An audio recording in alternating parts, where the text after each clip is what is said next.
British கவிஞருடைய கவிதைகளை நான் வழக்கமாக வாசித்ததுண்டு. அப்பொழுது நான் ரட்சிக்கப்படவில்லை. உலக பிரகாரமான ஞானத்தையுடையவனாய் வாழ்ந்து வந்த இந்த நாட்களில் நான் அவைகளை வாசித்திருக்கின்றேன்.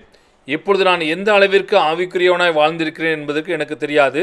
தரிசு நிலம் என்ற தலைப்பில் அவர் ஒரு பாடலை எழுதியிருந்தார். உங்களில் யாராவது அந்த பாடலை நேரம் செலவழித்து வாசித்திருப்பீர்களா என்பது எனக்கு தெரியாது. அந்த பாடலில் அவர் ஒரு வரியை இப்படியாக எழுதியிருக்கின்றார்.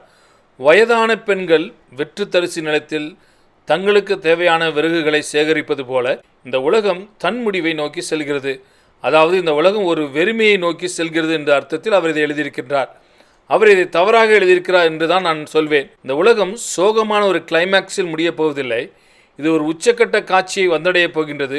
தேவன் சோகமயமான ஒரு கிளைமேக்ஸில் முடிய செய்கின்ற தேவன் அல்ல. அறுவடைத்தான் அந்த கிளைமேக்ஸாக இருக்கப் போகின்றது. அறுவடைத்தான் இக்காலத்தின் முடிவாகவும் இருக்கப் போகின்றது. முடிவு என்ற வார்த்தை கடைசி அல்லது முடிவு என்று வழக்கமாக நாம் பயன்படுத்துகிற வார்த்தை அல்ல. அது இந்த காலத்தின் நிறைவை அல்லது அதன் முடிவை குறிக்கின்ற ஒரு வார்த்தையாக இருக்கின்றது. அது இக்காலத்தின் எல்லா அம்சங்களையும் ஒரு பிரம்மாண்டமான கிளைமேக்ஸில் ஒன்று கூட்டி சேர்க்கின்ற ஒரு வார்த்தையாக இருக்கின்றது.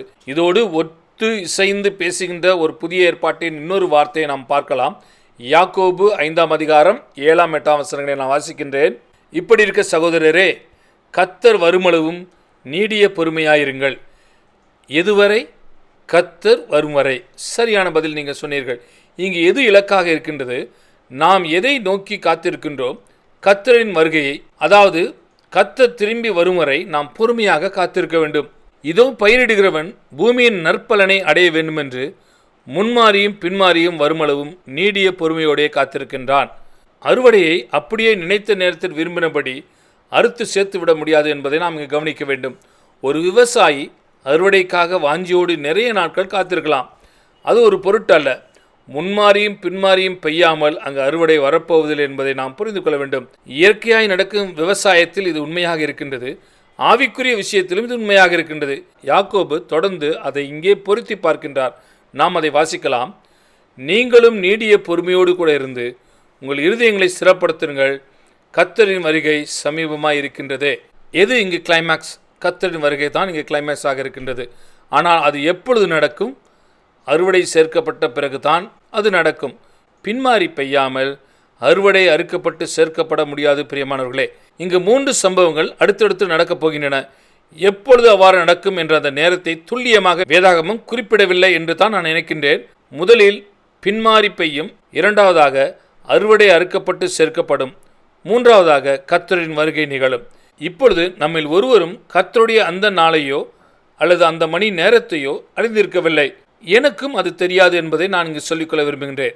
ஆனால் அது வெகு சீக்கிரத்தில் நடக்கும் என்று நான் விசுவாசிக்கின்றேன். நம்மில் பெரும்பாலானோர் நினைக்கிறதை காட்டிலும் வெகு சீக்கிரமாய் அது நடக்கும். கர்த்தர் இந்த நூற்றாண்டின் முடிவில் வந்து விடுவார் என்று நான் சொல்லவில்லை. அவர் எப்பொழுது வருவார் என்பது எனக்கும் தெரியாது. ஆனால் நம்மில் பெரும்பாலானோர் எதிர்பார்க்கிறதை காட்டிலும் சீக்கிரமாய் அவர் வருவார் என்று நான் விசுவாசிக்கின்றேன். ஆனால் ஏற்கனவே அவரால் முன்குறிக்கப்பட்ட அந்த ஒழுங்கின்படித்தான் அவர் வரப்போகின்றார். இப்படிதான் நடக்கும் என்று அவர் சொன்ன பிரகாரம்தான் சம்பவங்கள் நடக்கப் போகின்றன. முதலில் பின்மாறி, அடுத்ததாக அறுவடை, அதாவது கடைசியாக ஆத்துமாக்கள் ஒன்று கூட்டி சேர்க்கப்படும் நிகழ்வு, முடிவில் கர்த்தருடைய வருகை. இப்பொழுது மக்கள் தொகை கட்டுக்கடங்காத விதத்தில் பெருகிக் கொண்டே போகிறது. பில்லியன் கணக்கில் அதை சொல்கிறார்கள்.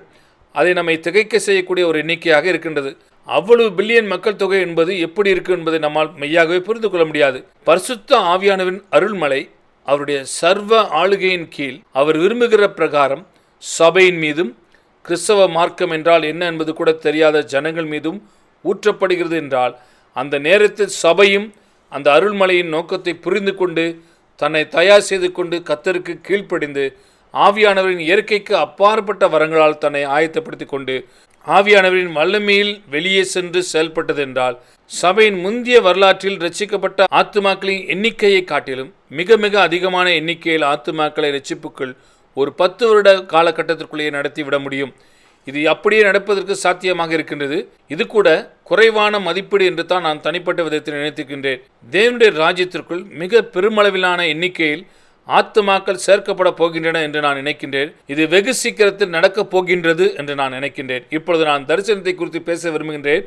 தரிசனம் இல்லாத இடத்தில் ஜனங்கள் சீர்கெட்டு போவார்கள் என்று நீதிமொழிகள் புஸ்தகத்தில் எழுதப்பட்டிருக்கின்றது. அவர்கள் ஒழுங்கினமாய் மாறிவிடுகிறார்கள். ஆக நம்மை ஒழுங்குபடுத்தக்கூடிய ஒன்று தரிசனமாகும்.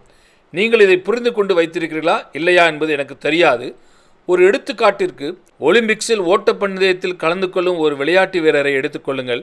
ஓட்டப்பந்தய விளையாட்டுகளில் கலந்து கொள்ள வேண்டுமென்றால் நீங்கள் மிகவும் கடுமையான ஒழுக்குமுறை பயிற்சிகளை மேற்கொள்ள வேண்டும்.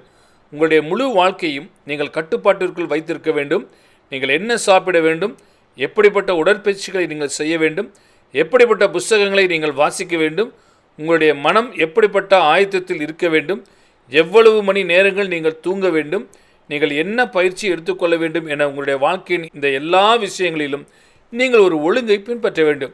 இதில் நீங்கள் தீவிரமாய் செயல்பட வேண்டும். அந்த விளையாட்டு வீரர்களும் வீராங்கனைகளும் எதினால் இந்த ஒழுக்கத்தின் வழியாக செல்வதற்கு விருப்பமுள்ளவர்களாக இருக்கின்றார்கள் தெரியுமா? அவர்களுக்குள் இருக்கிற அந்த தரிசனம்தான். ஒரு விளையாட்டு வீரன் மற்ற நீளந்தாண்டும் வீரர்களை காட்டிலும் அதிகமான தூரம் தாண்டக்கூடியவனாக தன்னை பார்க்கின்றான்.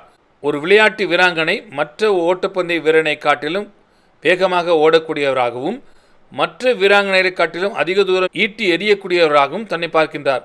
ஆக தன்னுடைய கண்களுக்கு முன்பாக அப்படிப்பட்ட ஒரு தரிசனத்தை உடையவனாய் தன்னையே ஒரு ஒழுங்குக்கு உட்படுத்திக் கொள்கிறான். இன்றைக்கு பெரும்பாலான கிறிஸ்தவர்கள் இதை சிந்தித்து பார்ப்பது கூட கிடையாது. ஆனால் பவுல் கிறிஸ்தவ ஜீவியத்தை ஒரு ஓட்டப்பந்தய விளையாட்டு வீரனுடைய வாழ்க்கையோடு ஒப்பிட்டு பேசுகிறார். ஒரு ஓட்டப்பந்தய விளையாட்டு வீரன் தான் செய்யும் எல்லாவற்றிலும் இச்சை அடக்கம் உள்ளவனாக இருக்கின்றான். கிறிஸ்தவர்களாகிய நாம் தங்கப்பதக்கத்தை வெல்ல வேண்டுமென்றால் நாமும் அதே போல இச்சை அடக்கம் உள்ளவர்களாக இருக்க வேண்டும். 1 கொரிந்தியர் 9ஆம் அதிகாரம் கடைசி வசனத்தை வாசித்து பாருங்கள். இப்பொழுது நாம் அங்கு திருப்ப வேண்டாம், நீங்கள் அதை தனியே வாசித்து பாருங்கள். திரும்பவும் சொல்கின்றேன், தரிசனம் இல்லாத இடத்தில் ஜனங்கள் சீர்கெட்டு போவார்கள், அவருடைய வாழ்க்கையில் ஒழுங்கிடம் காணப்படும். இப்பொழுது நாம் ஒன்றை செயல்படுத்தி பார்ப்போம். நீங்கள் எல்லோரும் இப்பொழுது உங்களுடைய கைகளின் மீது உட்காரும்படி நான் உங்களை கேட்டுக்கொள்கிறேன். வலிக்கிறது என்று உடனே எழுந்து விடாதீர்கள். கொஞ்ச நேரம் அப்படியே உட்காருங்கள். உங்களில் எத்தனை பேரால் அப்படி உட்கார்ந்திருக்க முடிகின்றது சோதித்து பாருங்கள். நம்மில் எத்தனை பேர் உணவு கட்டுப்பாட்டு முறையை ஒரு முறையாவது ஒழுங்காக பின்பற்றி நம்முடைய எடையை குறைத்திருக்கின்றோம்? உங்களில் எத்தனை பேர் அதில் வெற்றி கண்டிருக்கிறீர்கள்? உங்களில் எத்தனை பேர் அதை 2வது முறையும் முயற்சித்து பார்த்திருக்கின்றீர்கள்? சரி, இப்பொழுது நாம் அதற்குள் இன்னும் ஆழமாக செல்ல வேண்டாம். உணவு கட்டுப்பாட்டு ஒழுங்கை வெற்றிகரமாக பின்பற்றுவதில் உள்ள அடிப்படையான விஷயம் என்ன தெரியுமா? தரிசனம்தான். நீங்கள் பார்ப்பதற்கு எப்படி இருக்க வேண்டும் என்று நீங்கள் நினைக்கிறீர்களோ அப்படியே உங்களை நீங்கள் பார்க்குங்கள். எப்பொழுது நீங்கள் அப்படி பார்க்க வேண்டும்? உங்களுக்கு மிகவும் பிடித்த உணவு மேஜையில் உங்களுக்கு முன்பாக இருக்கின்றது. அப்பொழுது நீங்கள் உங்களுடைய இடுப்பின் அளவை சற்று சிந்தித்து பார்க்க வேண்டும். உங்களால் அந்த உணவை அதிகமாக சாப்பிட முடியாது. தேவனுடைய கிருபையால் உங்களால் இதை வெற்றிகரமாக செய்ய முடியும். ஆனால் இதற்கு தரிசனம் அத்தியாவசியமாக இருக்கின்றது. அதுபோலத்தான் பாருங்கள், நாம் அறுவடையை வெற்றிகரமாக அறுத்து சேர்க்க வேண்டுமென்றால் அந்த அறுவடையை குறித்த ஒரு தரிசனம் நம்மிடத்தில் இருந்தாக வேண்டும். உங்களுக்கு ஒரு தரிசனத்தை கொடுப்பதுதான் இந்த செய்தியின் ஒரு நோக்கமாக எனக்கு இருக்கின்றது. இதற்கு தியாகம் தேவைப்படும் என்றால், இதற்கு தூக்கமில்லாமல் இரவுகள் தேவைப்படும் என்றால், இதற்காக என்னுடைய வேலையை நான் ராஜினாமா செய்ய வேண்டும் என்றால், இதற்காக மிகவும் வறட்சியான ஒரு இடத்திற்கு நான் செல்ல வேண்டும் என்றாலும் நான் அதை செய்ய போகிறேன். காரணம், நான் ஒரு தரிசனத்தை பார்த்து விட்டேன். அந்த தரிசனம் என்னுடைய கண்களுக்கு முன்பாக இருக்கின்றது என்று சொல்லக்கூடியவர்களாய் நீங்கள் மாற வேண்டும். இயேசு இங்கு தன்னுடைய சீஷர்களிடம் என்ன சொல்கிறார் என்பதை கவனியுங்கள். அங்கே அவர்களுக்கு ஒரு பிரச்சனை இருந்தது. அவர்களால் ஒரு தரிசனத்தை பார்க்க முடியவில்லை. யோவான் 4ஆம் அதிகாரத்துக்கு செல்வோம். அப்பொழுதுதான் இயேசு சமாரிய சீரிடம் பேசி முடித்தார். பிறகு அவர் தன் சீஷரிடம் பேசினார். 35ஆம் வசனத்தை நாம் வாசிக்கலாம். அறுப்பு காலம் வருகிறதுக்கு இன்னும் 4 மாதம் செல்லும் என்று நீங்கள் சொல்லுகிறது இல்லையா? இதோ வயல் நிலங்கள் இப்பொழுதே அறுப்புக்கு விளைந்திருக்கிறது என்று உங்கள் கண்களை ஏறெடுத்து பாருங்கள் என்று நான் உங்களுக்கு சொல்கின்றேன் என்று அங்கு எழுதப்பட்டிருக்கிறது.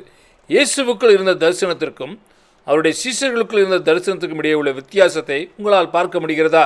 அவர்களால் தங்களை சுற்றி இயற்கையாய் நடக்கின்ற நிகழ்வுகளை தான் பார்க்க முடிந்தது. அறுவடைக்கு இன்னும் 4 மாதங்கள் இருக்கின்றன என்று அவர்கள் சொன்னார்கள். ஆனால் நான் அப்படி பார்க்கவில்லை என்று இயேசு சொல்கிறார். நான் விளைநிலங்களை பார்க்கின்றேன், இப்பொழுதே அவைகள் அறுப்புக்கு விளைந்திருப்பதை என்னால் பார்க்க முடிகின்றது என்று அவர் சொல்கிறார். அவர் அந்த கிணற்றண்டையில் ஒரு அருமையான நெற்கதிரை ஏற்கனவே அறுவடை செய்திருந்தார்.